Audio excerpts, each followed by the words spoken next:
Hello, and welcome to the BMC Quick Course Series. My name is Thomas Smith, and I'm a lead technical support based in Austin, Texas. In this course, I'll review the new features and improved usability options in the installation system version 2.4.00. The installation system version 2.4.00 has been enhanced in these major areas: the overall installation experience, install projects, streamlined workflow, Streamlined JCL, and library management. I'll cover these topics in more detail in this presentation. There is a new Quick Start manual to get new users up and running with the new system. The help system has been enhanced to cover the new features and functionality of the installation system. The Documentation Center contains a series of quick courses covering various topics on the use of the installation system for product installation and configuration. The installation system dynamically generates checklists for installation and configuration activities based on product selection.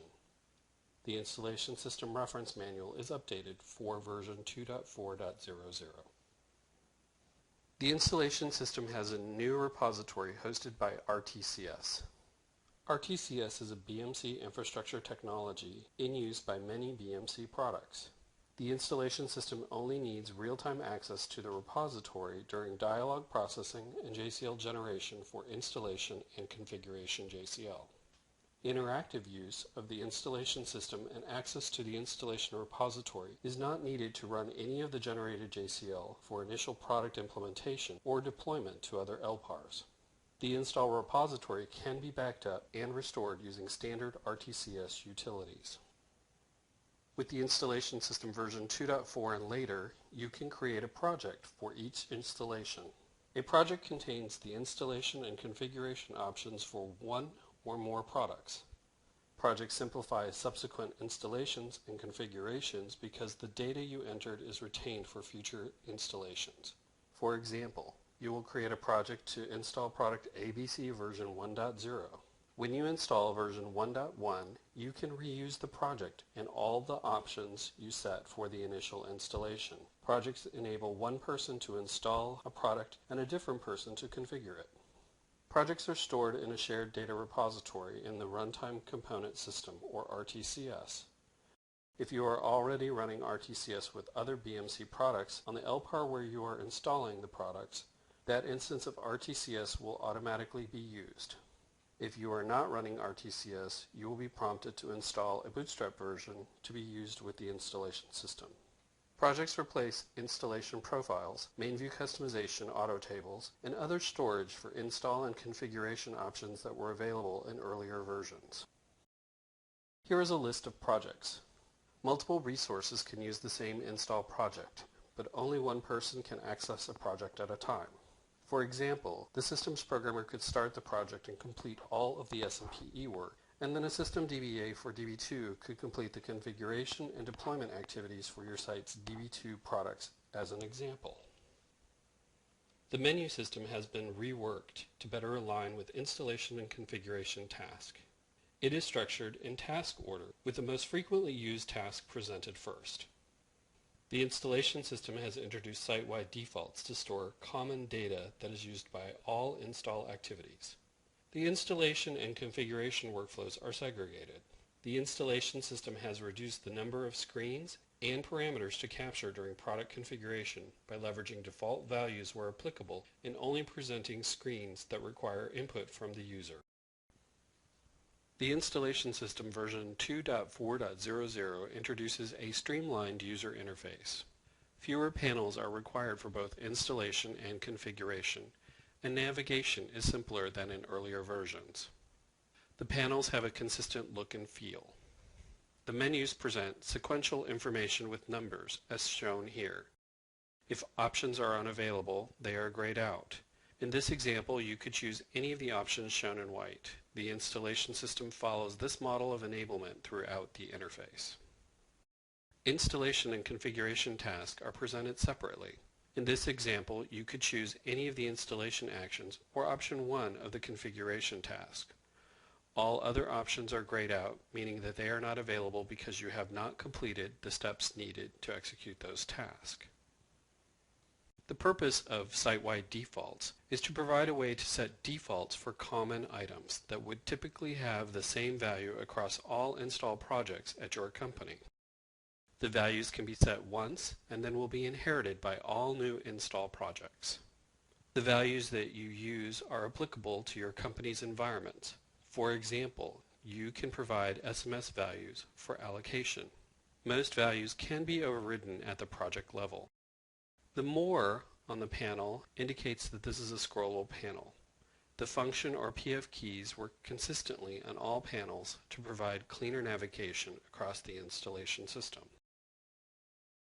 This is a continuation of the site-wide defaults example. In this panel, you can see the quick fill fields for dataset allocation and system values.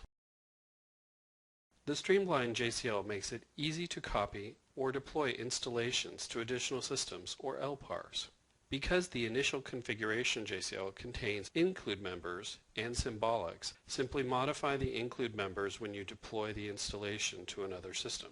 You no longer need to go through the user interface and set options again. You can configure all products for all systems in batch. This can save significant time and effort when you are deploying to multiple systems or LPARs. The generated JCL provides helpful comments and checklists to show you which jobs to submit and when. They also contain the role of the person who is most likely to submit the job. TDS and foreground configuration are no longer available. The installation system generates two sets of JCL, Installation JCL and Configuration JCL. The job names range from the $100 series through the $900 series. The first member of each series documents information about the job category. The last four characters of each member name is descriptive of the job's function.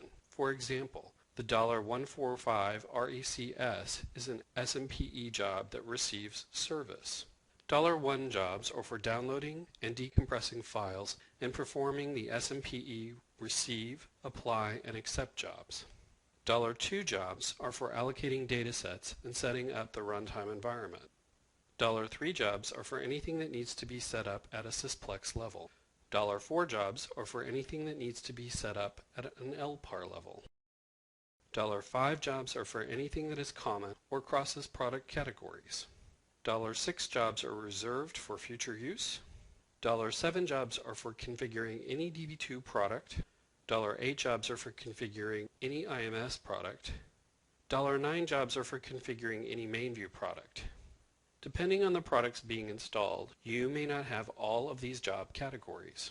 The job categories will aid in deploying the products to another environment. For example, if I'm going to deploy the products to another LPAR, but in the same sysplex using the same runtime libraries, I should start with the $400 series of jobs on the subsequent LPAR and continue through the remaining series of jobs. If I'm going to deploy the products to another DB2 subsystem, I just need to run the $700 series jobs pointing to the new DB2 subsystem identifier. For more information on deployment, see the quick course on product deployment. Here is an example of how include members are pulled into the configuration jobs. The configuration values you set in the user interface are included in the appropriate jobs. These are the non-VSAM user libraries that will be allocated depending on the products you are installing. These datasets will be concatenated ahead of the runtime datasets with the same content type. In the installation system version 2.4.00, you do not need to specify whether to use merged or non-merged target SMPE libraries. Most products provide component-level target libraries, which means that each component has its own datasets. This granular architecture makes it easier to reuse common infrastructure components. Over time, all products will provide non-merged target libraries. Runtime options allow you to specify the libraries for product execution. The installation system continues to support merged runtime libraries. Thank you for your time. For more information on any BMC mainframe product, please visit the URL shown here.